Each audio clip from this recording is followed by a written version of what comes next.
Bonjour à tous, bienvenue dans Business Models, l'émission qui vous donne envie d'entreprendre sur Télésud. On va s'intéresser aujourd'hui à la lecture qui est au centre de la connaissance. Et pour des entrepreneurs que vous êtes réellement ou potentiellement, ça peut être un vrai sujet d'intérêt.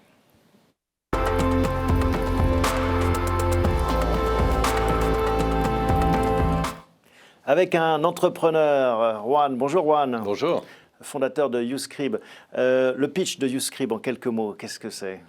C'est l'équivalent de Netflix ou de Spotify, mais pour la lecture. Pour la lecture, on est dans le vif du sujet. Alors on va revenir sur cette belle aventure qui est celle de YouScribe, mais auparavant, on commence toujours par regarder un peu l'actualité.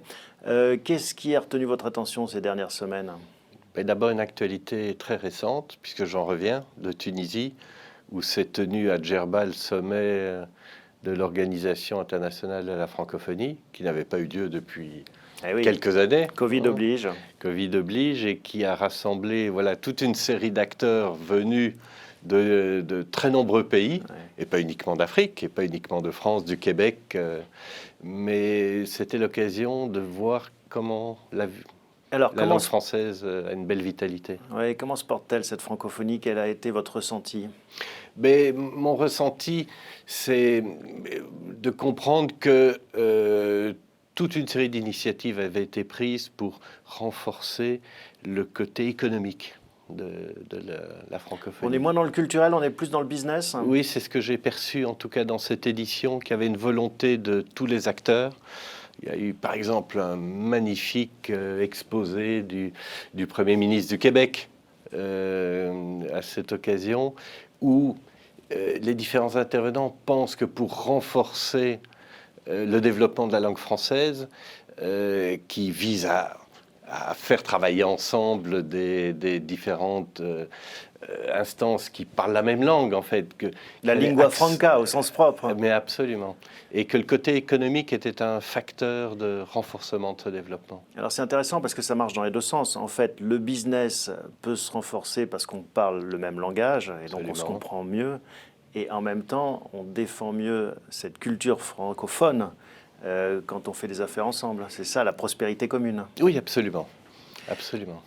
Donc vous revenez plutôt enthousiaste de Très Tunis. Enthousiaste. Et puis aussi, j'ai envie de le souligner, enthousiasmé par la façon dont la BPI, dont le MEDEF, dont Business France, tous ces acteurs qui font partie du monde entrepreneurial ici en France, comment ces différents acteurs se battent pour renforcer le développement des entreprises en France à l'international. Et on va revenir sur ce que vous faites, notamment en Afrique avec YouScribe, mais vous êtes un observateur privilégié justement du dynamisme de cette langue française, de cette francophonie. Parfois, il y a des inquiétudes en se disant, bah oui, le français perd du terrain au détriment, par exemple, de l'anglais. Est-ce que c'est votre ressenti ou est-ce qu'au contraire, vous voyez un dynamisme et une énergie qu'on ne perçoit pas toujours de France? Il y a un dynamisme évident, ne fût-ce que par l'effet de la croissance démographique. Aujourd'hui, il y a 320 millions de locuteurs francophones. Il y a un nombre très important de personnes qui apprennent le français dans le monde, qui ne sont pas des locuteurs francophones de naissance. Et on dit souvent qu'il y aura 750 millions de francophones à l'horizon 2050. Donc ça montre quand même bien que la langue française, ses usages ont de beaux jours. Mais par exemple, l'avenir. On voit des régions comme le Maghreb où apparemment le français recule quand même. Les nouvelles générations le pratiquent, le parlent moins. C'est vrai. C'est ce qu'on constate. Ça donne autant de motivation pour et un développer beau l'activité. Une belle mission pour YouScribe. Au-delà de ça, dans l'actualité un peu générale, on peut dire un mot de l'édition peut-être. Alors vous, c'est pas votre cœur de métier, l'impression, l'édition, la diffusion de livres papier, mais c'est un secteur qui, après quelques années d'euphorie liées à la crise sanitaire, souffre un peu plus maintenant.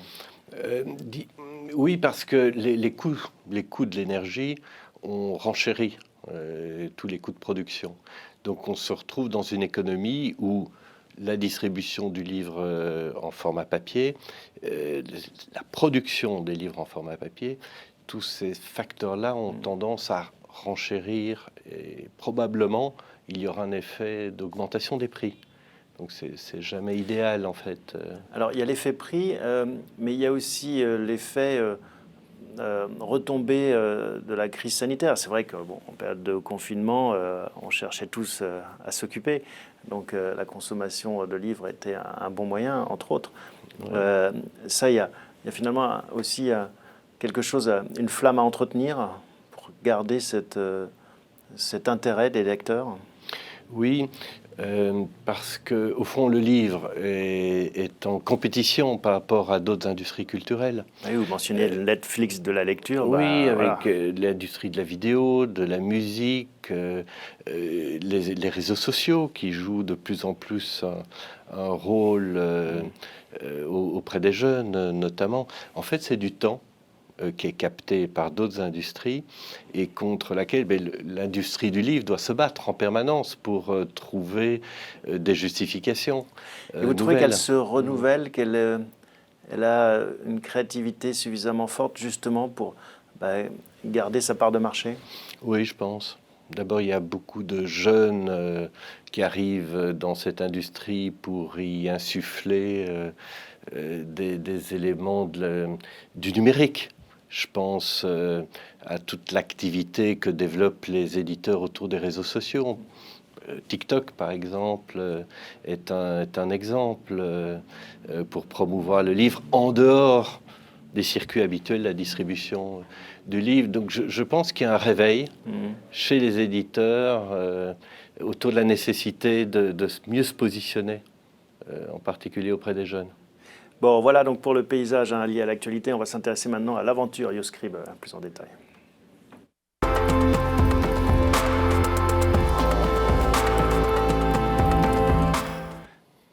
Alors Juan, comment est-ce qu'est né YouScribe? Ça a été quoi l'étincelle? C'est un mystère pour moi. Le mystère de la pas création. de réponse, oui. Et je pense que beaucoup d'entrepreneurs répondraient de la même façon. On ne sait jamais très bien. Parfois, il y a une vision, il y a une intuition, il y a une rencontre. Enfin, parfois, il y a des éléments clés. Vous dites, il n'y en a pas eu?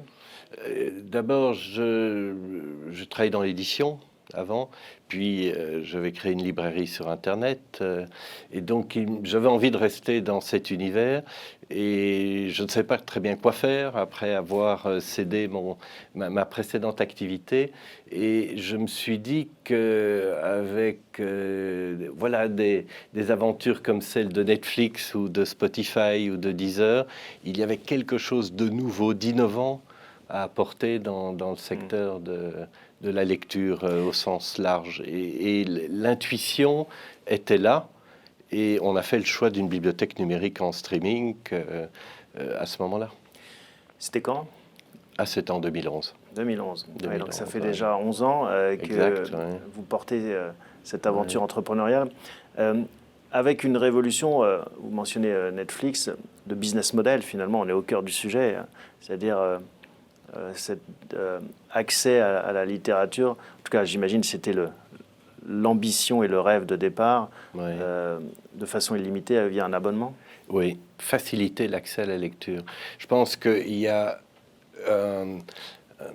des valeurs au départ que j'avais envie de défendre, qui étaient de trouver des moyens innovants pour faciliter ces accès, en dehors de la distribution traditionnelle du livre, qui est très bien organisée, puisqu'en France, vous avez un nombre très important de librairies, vous avez un nombre incroyablement important de bibliothèques qui existent ici, dans notre pays, ce qui n'est pas du tout le cas dans des pays plus éloignés.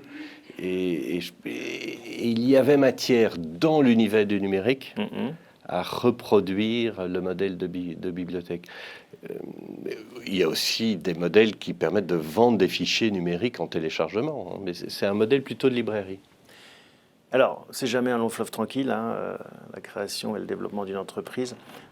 Entre cette ambition du départ et ce que vous êtes devenu aujourd'hui, quelles ont été les étapes clés? Les étapes clés, c'est toujours se rappeler que même s'il y a mystère autour de la création, il y a la volonté au départ de développer ce modèle de bibliothèque numérique en France, avec une difficulté à surmonter, mais toutes les entreprises innovantes ont ce genre de difficulté à surmonter, qui était d'entraîner les éditeurs dans le développement de ce modèle. La clé, c'est d'avoir accès à des catalogues. Bien sûr. Et là, mais comme ça arrive souvent, il y a des interrogations autour du modèle, comment fonctionne la répartition des revenus, quel type de prix aussi qui peut être proposé aux utilisateurs. Alors justement, quelle est votre recette, votre business model à vous chez YouScribe? Comment est-ce que vous fonctionnez? En fait, il y a deux aspects. Mais on va dire que c'est comme une bibliothèque traditionnelle. Il y a d'abord la capacité d'agréger des catalogues de qualité qui correspondent à des besoins d'utilisateurs. Et nous opérons sur deux canaux de vente. Le premier, c'est la vente aux particuliers, ce qu'on appelle le B2C. C'est-à-dire qu'on propose des ventes d'accès.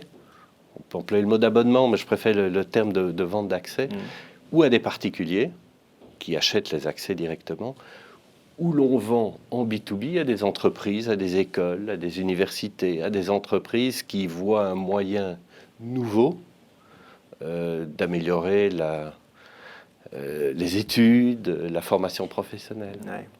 De répandre ce savoir qui est bien sûr très précieux. Oui. Mais donc, sur ce modèle, si on reste sur le modèle des particuliers, je m'abonne à 9,99 par mois à la bibliothèque YouScribe, et on a un accès illimité sur n'importe quel appareil du marché.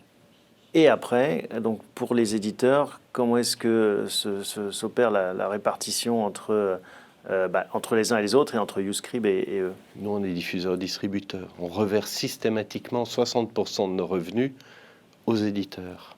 Et on le fait titre à titre en fonction de ce qui a été lu. D'accord.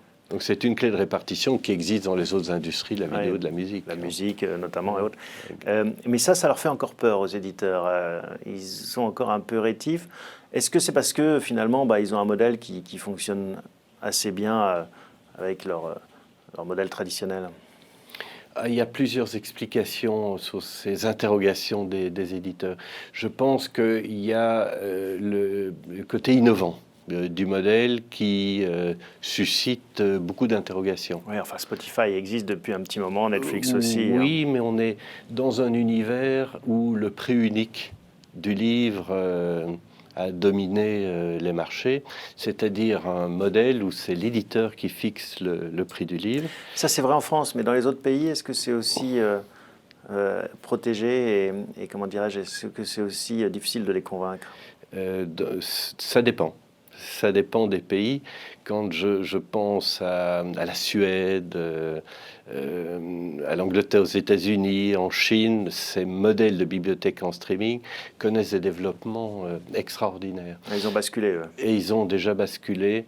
Il y a des pays, je pense à l'Afrique par exemple, où là la question de la diffusion-distribution est un problème en soi, puisqu'il y a très peu de librairies et très peu de bibliothèques. Donc chaque pays vit sa révolution numérique de façon un peu différente. Alors parlons-en de l'Afrique justement, parce que ça fait partie des grands virages que YouScribe a emprunté. Maintenant, c'est 90% de votre business, l'Afrique. Exactement. Comment ça s'est passé et comment ça fonctionne justement en Afrique? C'est né du hasard aussi, de rencontres, de voyages.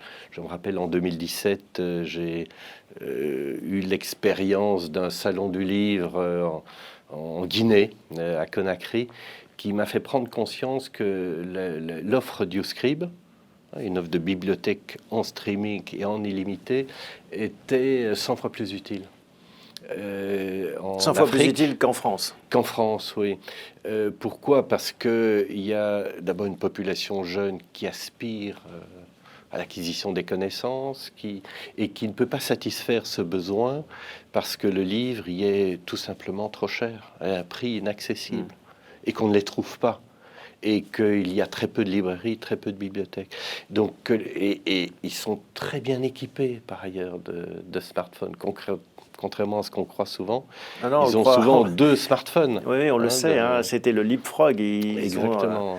C'est d'ailleurs c'est l'outil central Oui, pour continent. toutes les activités de la vie. Bien sûr. Ils font souvent beaucoup plus de choses que nous avec leur smartphone. Et donc, en 2017-2018, on a choisi, chez YouScript, c'était un choix stratégique délibéré d'orienter la plus grande partie de nos activités dans ces pays d'Afrique où un grand nombre de pays parlent le français, n'oublions pas. Donc, et ça a tout changé. C'est depuis d'ailleurs cette bascule. Donc vous êtes une entreprise africaine maintenant, vous qualifieriez comme ça? Oui. Je considère, et je dis souvent d'ailleurs à mes équipes qu'un jour, on aura plus de collaborateurs basés en Afrique que basés en France. Avec un dynamisme de l'édition africaine aussi que vous vantiez quand on discutait un petit peu en préparant l'émission, beaucoup d'éditeurs et beaucoup d'auteurs finalement africains. Oui.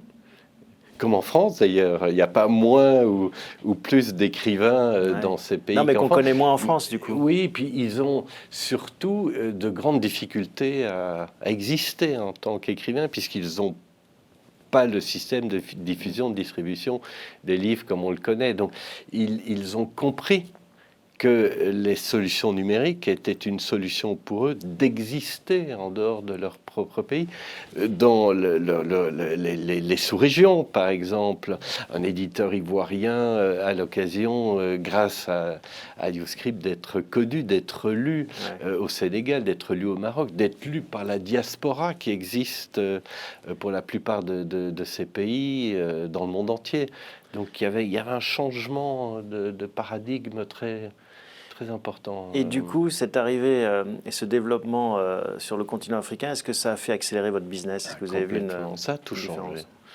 Vraiment, c'est ça le plaisir, je pense, d'une entreprise. On se posait la question, pourquoi on crée une entreprise? J'ai dit tout à l'heure, on ne le sait pas vraiment, mais rétrospectivement, et même si c'est approximatif, je dirais qu'il y a une aventure collective, une énergie collective qui s'est développée depuis ce changement, ce pivot géographique autour de l'Afrique. Pourquoi? Parce qu'on s'est senti aussi beaucoup plus utile.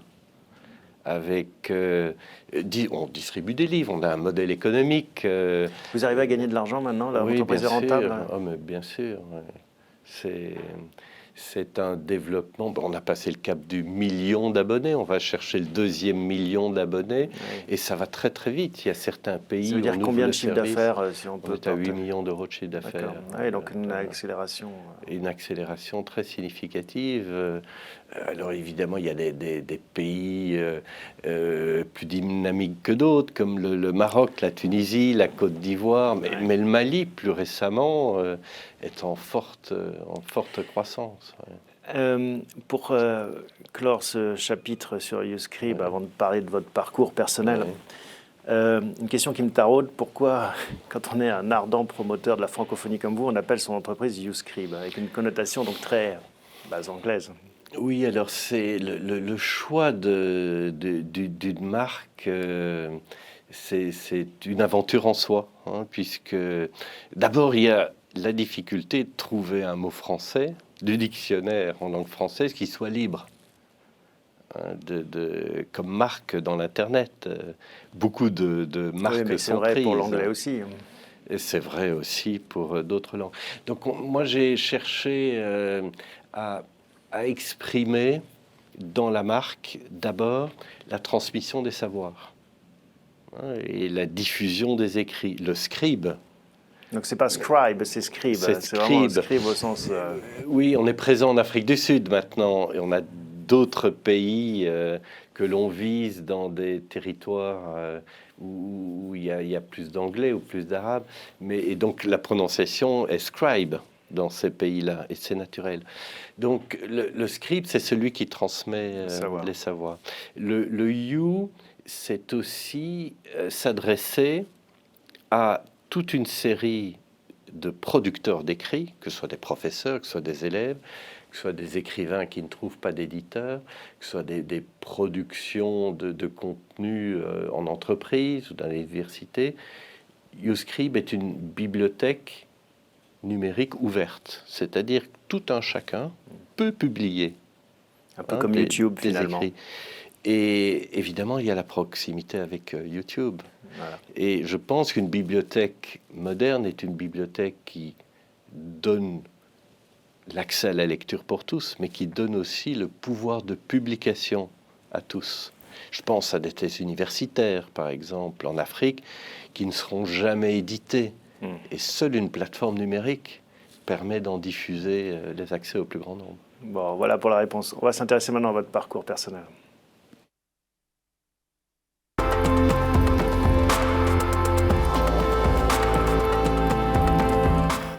Alors Juan, vous le rappeliez tout à l'heure, vous avez commencé comme Jeff Bezos en lançant un Amazon, un concurrent d'Amazon.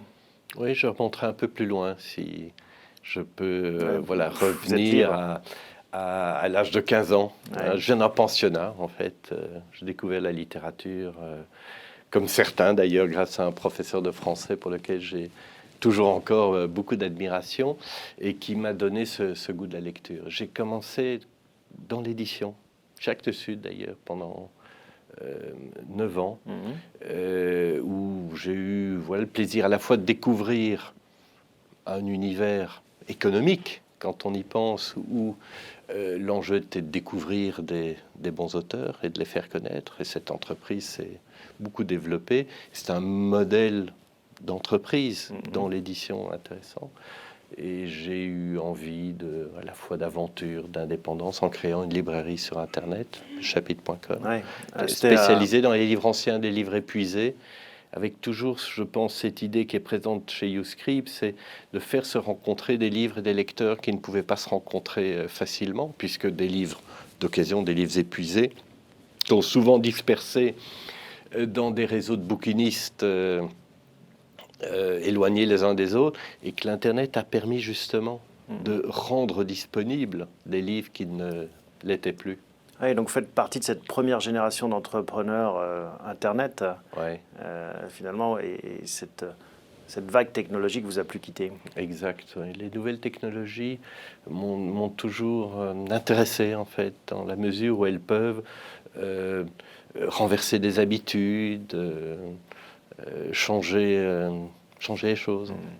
Vous avez des modèles, est-ce que business models, il y a le modèle économique, mais il y a aussi les rôles modèles qui peuvent inspirer des entrepreneurs. Vous avez, vous, des sources d'inspiration? Vous avez mentionné ce professeur, des gens qui justement vous inspirent au quotidien en tant qu'entrepreneur? Oui, alors je vais peut-être vous étonner, mais c'est moins les entrepreneurs qui peuvent m'inspirer. Je parlerai plutôt des écrivains, par exemple, ou des œuvres qui m'ont beaucoup marqué. Je pense par exemple des auteurs qui ont beaucoup compté pour moi, des Nerval, des Maupassant, même des Proust, qui à leur manière ont construit presque des monuments qui peuvent s'assimiler à des entreprises. Et il y a quelque chose en particulier qui résonne en vous dans ces œuvres? Oui, je pense que il y a la beauté du monde, je pense. Il y a la capacité d'écrire avec des mots choisis, des mots à soi, à faire découvrir un monde tel qu'on ne le voit pas tous les jours. Ce côté mystérieux. Et c'est ça que vous avez envie de communiquer finalement à vos abonnés, à ceux à qui... Oui, parce que un projet comme celui de YouScribe, on l'a rappelé tout à l'heure, permet de favoriser l'accès à la lecture dans le monde entier. C'est ça qui, je trouve, est intéressant et que je vois dans mes équipes. C'est cette énergie ou mes associés d'ailleurs, ou mes équipes à avoir un rôle utile. Combien de clients ne nous disent pas, par exemple, si régulièrement, mais grâce à vous, on a lu des livres qu'on n'aurait jamais pu lire sans vous. Grâce à vous, on a pu mieux réussir nos examens. Grâce à vous, on a progressé, on a eu des surprises. Donc, transmettre cette expérience qui a été la vôtre à 15 ans en tant que pensionnaire au reste du monde. Une dernière question, c'est quoi la suite? Qu'est-ce que vous rêvez d'accomplir dans les prochaines années? Alors, d'abord, renforcer le développement de la société. Ça passe par quoi? Par le fait d'associer un plus grand nombre d'éditeurs. On a déjà 2000 éditeurs et 400 sont des éditeurs africains. Enfin, un travail énorme pour avoir des catalogues locaux, d'où notre présence dans un grand nombre de ces pays. C'est aussi d'ouvrir de nouveaux pays. Je pense par exemple à l'Algérie, qu'on espère ouvrir bientôt, qui est un pays difficile. Je pense à Madagascar, je pense aussi à des partenariats avec des opérateurs avec lesquels on ne travaille pas encore. On travaille avec la plupart des opérateurs. Donc développer la société pour l'amener à une activité encore plus grande, avec chaque fois une plus grande rémunération des ayants droit, des auteurs et des éditeurs. Bon, du pain sur la planche, en perspective, vous viendrez nous raconter les prochains chapitres par la suite, avec grand plaisir. Merci en tout cas, Erwan, pour ce témoignage. Merci à vous tous de votre fidélité. On se retrouve la semaine prochaine pour un nouvel épisode de Business Models.